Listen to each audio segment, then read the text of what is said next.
Hoje a gente vai fundo na história de uma fonte que é um clássico, super elegante. Sabe aquela fonte que com certeza já apareceu por aí, em tudo que é lugar, de livro a pôster de filme, mas que talvez ninguém saiba o nome? Pois é.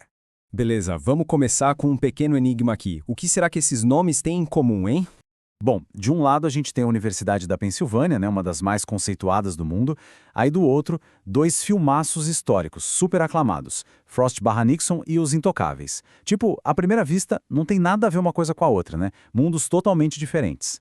Então, a resposta, o que liga tudo isso, é na verdade uma fonte super elegante, a Perpétua. É ela a estrela do nosso papo de hoje. E a gente vai descobrir o que essa fonte tem de tão especial. Certo, então bora mergulhar nisso. Pra gente entender a Perpétua de verdade, tem que voltar lá na origem dela. E olha, a missão por trás da criação era coisa grande, viu? A ideia era buscar um design que fosse a cara do século XX.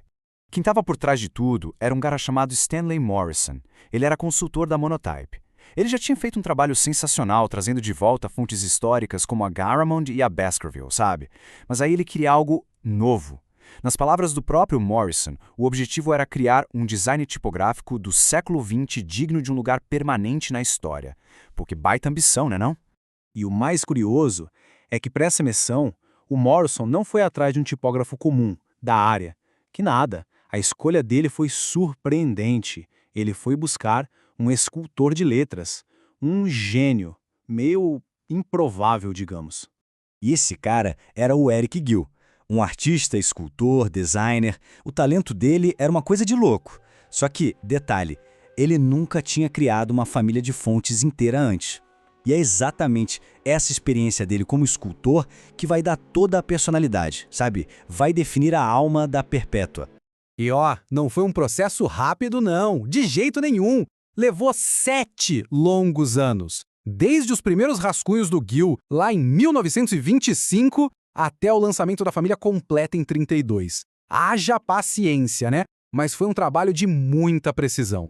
Agora, uma parte bem interessante dessa história toda é a pequena treta que rolou com a versão em itálico. A primeira tentativa do Gill, que ele chamou de Felicity, era basicamente a letra normal, só que inclinada. Para ele ficava mais harmonioso assim. Só que o pessoal da Monotype não curtiu não, pediram para ele refazer. A versão final ficou mais fluida, mais solta. Mas o engraçado é que manteve as serifas pontudas à versão romana. Uma pequena novelinha aí do mundo do design.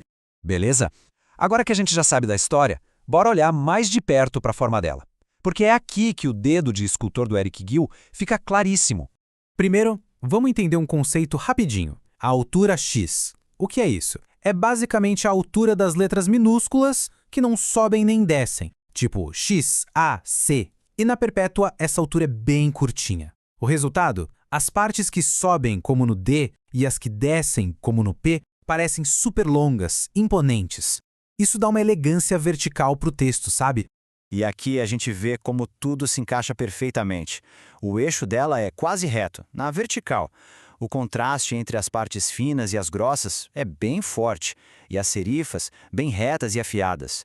Tudo isso lembra muito o trabalho de um escultor com um cinzel na pedra. É isso, a Perpétua não parece que foi desenhada, parece que foi esculpida mesmo. E tudo isso nos leva ao legado dela, né? Afinal, o que é que faz a Perpétua não só ter sobrevivido ao tempo, mas continuar super relevante até hoje?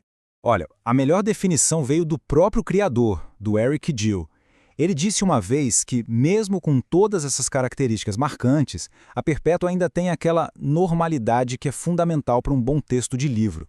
Traduzindo, ela tem personalidade, e muita, mas não fica gritando, chamando atenção. É pura elegância discreta. Então, o ponto-chave é esse. É essa mistura que faz dela a escolha perfeita quando a ideia é passar seriedade, elegância, um ar de história. E é por isso que ela cai como uma luva para a identidade da Universidade da Pensilvânia e para o clima daqueles filmes que a gente falou, Frost/Nixon e Os Intocáveis. No fim das contas, a jornada da Perpétua, desde a ideia do Morrison até o cinzel do Gill, mostra que por trás de cada letrinha tem uma história, né? E isso faz a gente pensar que outras histórias incríveis será que estão escondidas por aí, nas fontes que a gente vê todo santo dia.